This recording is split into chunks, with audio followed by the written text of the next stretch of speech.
Assalamualaikum warahmatullahi wabarakatuh. Selamat datang pada video pembelajaran program pendidikan kesetaraan paket B PKBM Gandisena pada mata pelajaran Ilmu Pengetahuan Sosial kelas 7.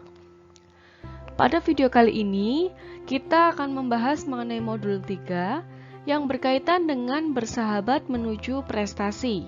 Unit 1, Aku, Keluarga, dan Masyarakat. Berikut pembahasannya.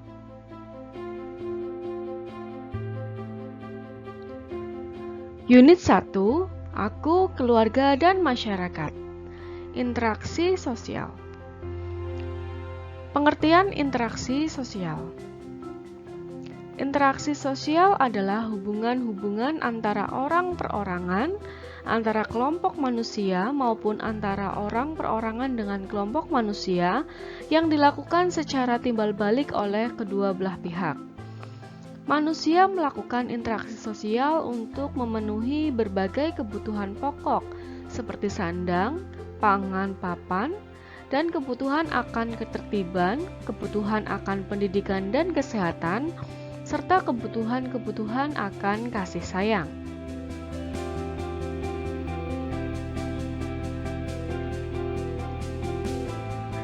Syarat-syarat interaksi sosial. Yang pertama, adanya kontak sosial. Kontak sosial berasal dari bahasa Latin, con atau com dan tangere.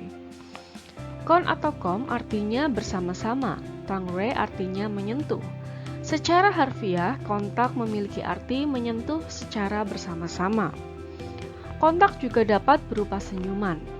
Kontak sosial memiliki sifat primer dan sekunder.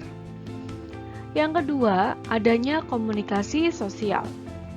Komunikasi adalah penyampaian pesan oleh satu orang kemudian ditanggapi oleh orang lain dengan memberi reaksi terhadap pesan yang disampaikan.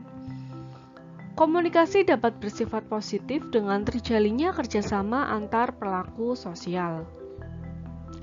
Kerjasama tersebut terjalin dikarenakan masing-masing pelaku komunikasi dapat saling memahami maksud dan tujuan pihak lain.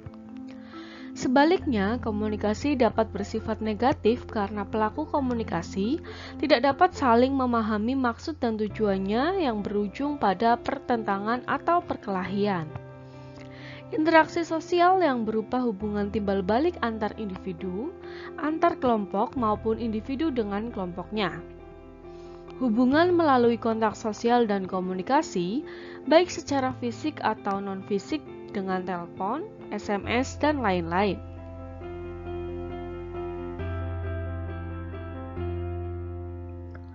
Pembahasan berikutnya tentang faktor-faktor yang melatar belakangi berlangsungnya suatu proses interaksi sosial menurut Surjono Sukanto. Antara lain, yang pertama sugesti, yaitu pengaruh atau stimulus yang diberikan seseorang kepada orang lain.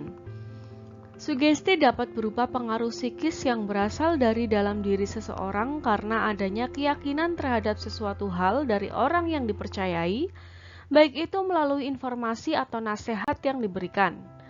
Faktor-faktor yang menyebabkan sugesti mudah diterima antara lain, yang pertama, pemberi sugesti memiliki keahlian di bidangnya. Yang kedua, sebagian besar anggota masyarakat telah menerima pendapat tersebut.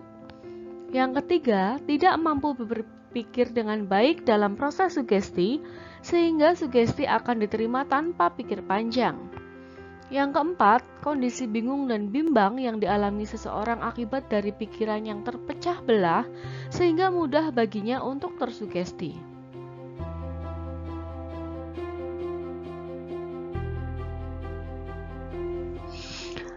Selanjutnya, imitasi, yaitu tindakan seseorang dalam meniru sikap, penampilan, dan gaya hidup orang lain yang bersifat sementara. Imitasi berasal dari bahasa Inggris, imitation, yang artinya tiruan atau peniruan. Berikutnya ada identifikasi, yaitu proses meniru gaya hidup, tingkah laku, perbuatan, kepercayaan, dan nilai-nilai yang dianut orang lain yang bersifat permanen. Identifikasi merupakan proses imitasi yang sudah sangat mendalam dan membentuk kepribadian seseorang. Berikutnya ada simpati, yaitu proses kejiwaan seseorang yang merasa tertarik dengan orang lain. Ketertarikan tersebut didasari oleh keinginan untuk memahami perasaan pihak lain ataupun bekerja sama dengannya. Selanjutnya ada empati, yaitu proses larutnya perasaan seseorang terhadap penderitaan maupun kebahagiaan orang lain. Empati membuat seseorang memposisikan dirinya sebagai orang lain. Selanjutnya ada motivasi, yaitu pengaruh yang diberikan seorang individu terhadap individu lain, seorang individu terhadap kelompok, atau seorang kelompok terhadap kelompok lain. Motivasi merupakan dorongan yang mendasari seseorang untuk melakukan perbuatan yang rasional, berbeda dengan sugesti yang mendorong seseorang yang menerima sugesti menjadi kurang rasional.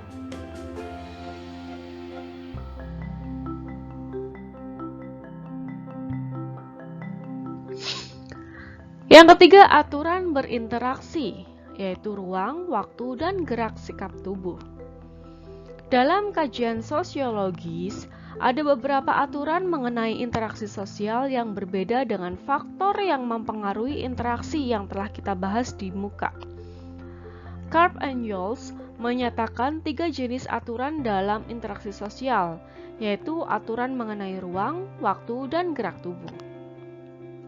Yang pertama, aturan mengenai ruang.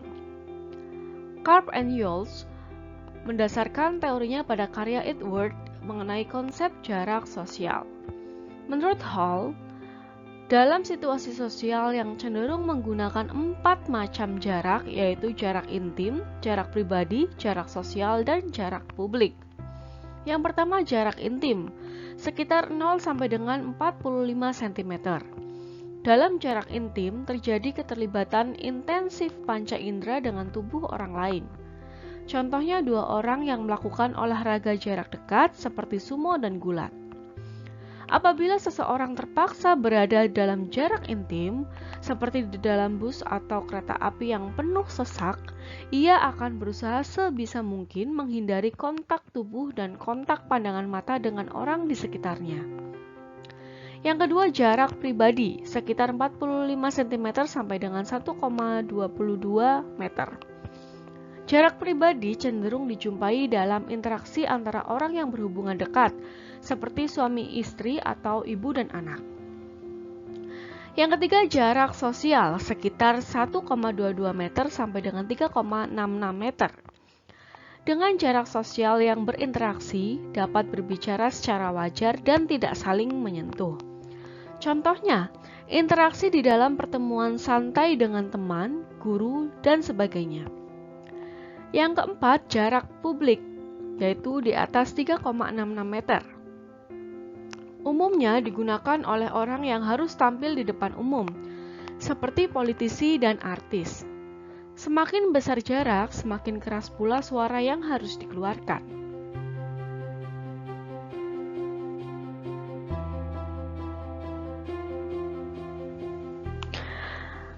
Selanjutnya, aturan mengenai waktu. Setiap masyarakat memiliki makna sendiri tentang waktu yang mengatur interaksi seseorang dengan orang lain. Misalnya pada suatu masyarakat tertentu dikenal dengan istilah jam karet. Bagi mereka, keterlambatan kedatangan bus, pesawat, atau kereta api menjadi hal yang biasa. Namun, apabila kondisi ini terjadi di negara maju, banyak aktivitas orang menjadi terganggu. Yang ketiga, aturan mengenai gerak tubuh.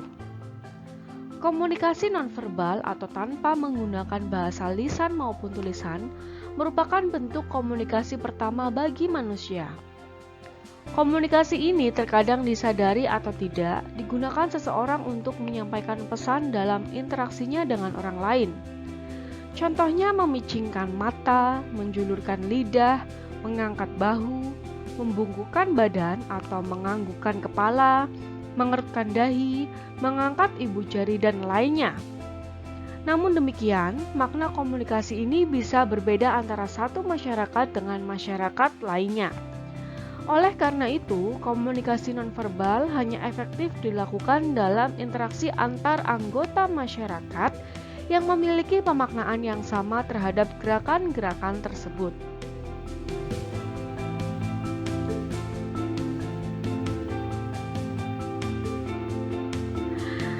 Selanjutnya, yang keempat, bentuk-bentuk interaksi sosial. Ada beberapa bentuk interaksi sosial dalam kehidupan masyarakat, yaitu yang pertama, proses-proses yang asosiatif terdiri atas 3 bentuk. Yang pertama, kerjasama. Tiap individu menyadari bahwa mereka mempunyai kepentingan-kepentingan yang sama, sehingga mereka bersepakat untuk melakukan kerjasama dalam mencapai tujuan. Dengan adanya kerjasama, maka keteraturan sosial akan terbentuk. Faktor penguat kerjasama yaitu adanya kesamaan tujuan, adanya ancaman atau rintangan dari luar, dan mencari keuntungan. Ada 5 bentuk kerjasama menurut James Thomson dan William. Yang pertama yaitu kerukunan, yang mencakup gotong royong dan tolong-menolong, yaitu bentuk kerjasama yang dilakukan secara sukarela untuk mengerjakan pekerjaan tertentu. Yang kedua, koalisi, yaitu penyatuan 2 kelompok atau lebih yang mempunyai tujuan yang sama dan ingin cepat mencapainya bersama-sama. Yang ketiga, kooptasi, yaitu proses penerimaan unsur-unsur baru dalam suatu organisasi untuk menghindari konflik dalam organisasi yang sudah stabil. Yang keempat, bargaining, yaitu pelaksanaan perjanjian atau tawar-menawar mengenai pertukaran barang dan jasa antara 2 orang organisasi atau lebih, guna memberi keuntungan yang adil pada semua pihak yang bekerja sama. Yang kelima yaitu joint venture, yaitu kerjasama antara 2 belah pihak dalam pengusahaan proyek-proyek tertentu untuk menghasilkan keuntungan yang akan dibagi menurut proporsi tertentu.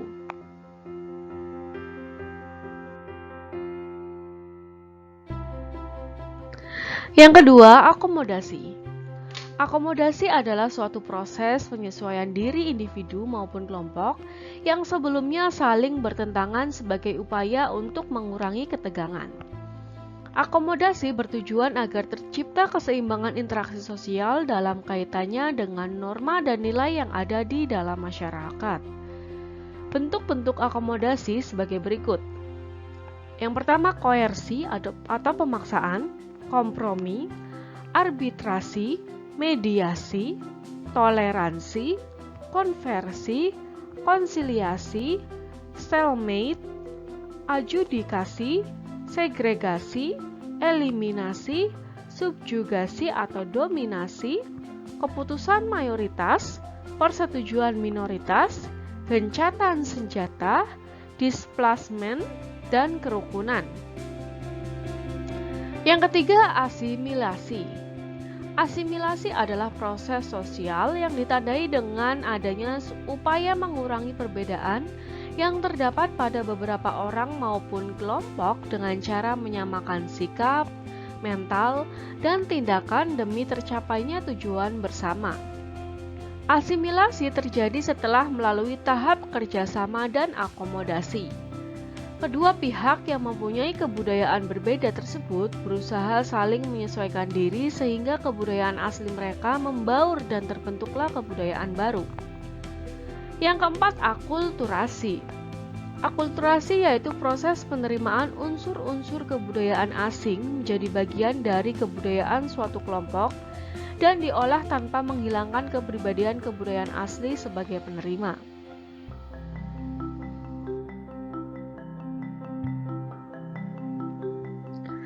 Yang kedua, proses-proses yang disosiatif terdiri atas 3 bentuk, antara lain yang pertama, kompetisi atau persaingan.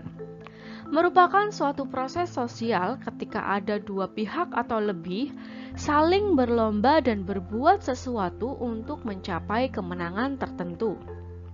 Yang kedua, ada kontraversi, adalah sikap menentang secara tersembunyi guna menghindari konflik terbuka. Kontraversi terjadi akibat perbedaan pendirian antara kalangan tertentu dan pendirian kalangan lainnya dalam masyarakat. Yang ketiga, konflik atau pertentangan, yaitu proses sosial antara 2 pihak atau lebih ketika ada salah satu pihak berusaha menyingkirkan pihak lain dengan cara menghancurkan pihak lain dan membuatnya tidak berdaya. Konflik berasal dari bahasa Latin yaitu configere yang berarti memukul.